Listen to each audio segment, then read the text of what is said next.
every year we're getting smarter, we're getting better, and more patients are surviving. I'm more optimistic now than I've been in 35 years. I may have brain cancer, but brain cancer doesn't have me. People that really haven't thought that quality of life was important. I actually beg to differ with this, and I think that quality of life is even more important. The Tug McGraw Foundation believes in empowering and partnering with other foundations. Tug McGraw Foundation really started with my relationship with Tug McGraw, of course. His lasting wish, his dying wish, was really to help others who would follow him to have a better quality of life as they also were battling a brain tumor. And out of that tragedy emerged, I think, a triumph for generations of people who will follow, which is the Tug McGraw Foundation. The foundation is designed to really improve the quality of life for patients and their families with brain tumors. We try to do that through working with other organizations and providing resources, both in terms of funding and collaboration with other programs and the medical community. So when you have an organization like the Tug McGraw Foundation that can make the kind of meaningful, generous contribution to this arena, it's really changing the destiny of generations of patients that follow. We think the more people that we allow in to try to solve this problem and collaborate, the better off we'll all be.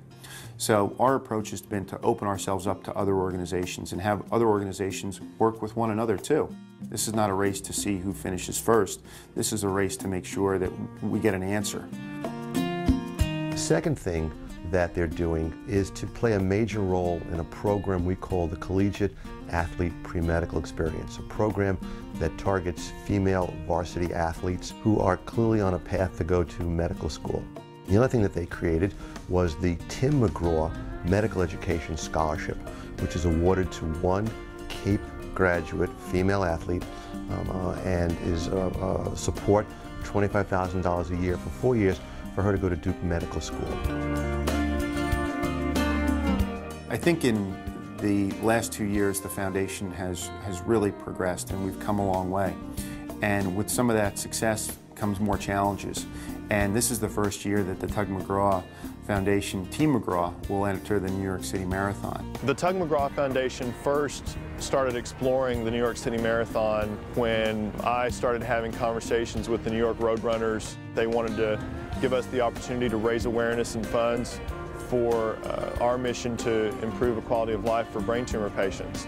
We want to make people aware of the fact that you can maintain a strong quality of life after a diagnosis, and there's reasons to be hopeful and provide support for patients and families and their caregivers. When I was first diagnosed with my brain cancer, which was 4 years ago, I didn't know what I was going to do. I, obviously had to have surgery, had to do the chemo, had to do all the things that you needed to do, and I wanted to find a way for myself that I can confirm that I was still alive. And that's why I decided to start running marathons. I decided to run my first marathon 6 months after my diagnosis, and I've run 3 of them all on chemotherapy.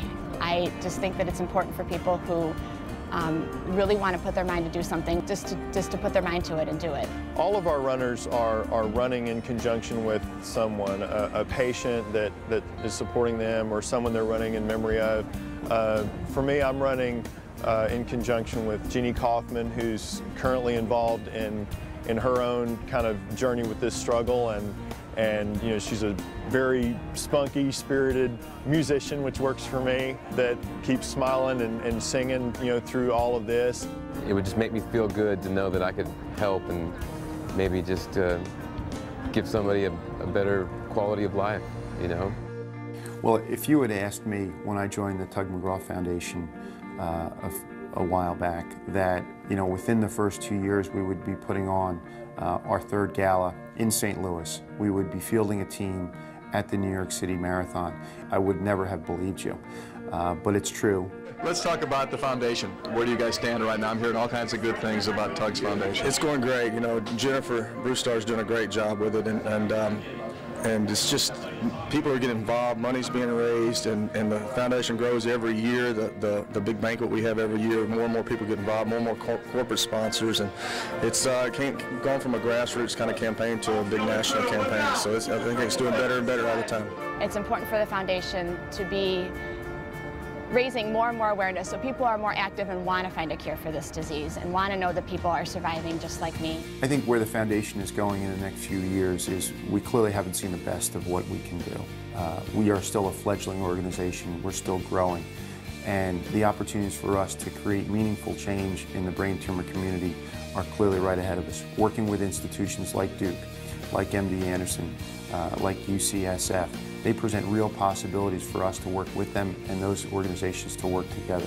So I think about our foundation and where we can take this as the leading advocacy group, quality of life group in the United States for brain tumor patients and their families. So I think the best is yet to come for us.